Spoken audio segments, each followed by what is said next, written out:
Кудай Таала мага көп байлык берсин, бирок ошол байлыктан акырет күнү менден сурабасын десеңиз, ушул нерсени кол коюп угуп алыңыз. Абдурахман бин Ауф, Аллах Таала андан наразы болсун, Алла жолунда иштеткен каражаты. Бакара сүрөсүндө 262 аятында мындай дейт: мал дүйнөсүн Алла жолунда иштетип, кийин анысын колго кылбаган жана жаман тилин агытпаган адамдар үчүн жаратуучусунун даярдап койгон сооп сыйы бар. Алар дүйнөдө кылган иштерине өкүнбөйт жана акыреттеги сурак соолдон кооптонбойт дейт. Бул жерде эмнени түшүнсөк болот? Кудай Таала биз ар дайым дуа кылганда, Кудай Тааладан байлык сураганда, Кудайым, мага ушунчалык көп байлык бер.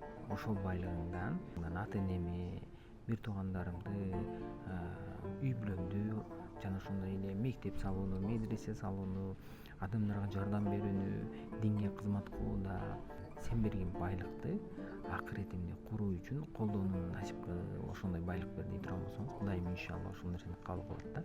Ким өзү Кудай Таала берген байлыкты Алла жолунда иштете турган болсо дейт, ал акырет күнү баягындай суроолордон коркпойт, кооптонбойт дейт да. Себеби ошол Кудай Таала берген байлыкты кайсыл жака иштеткениң өтө маанилүү.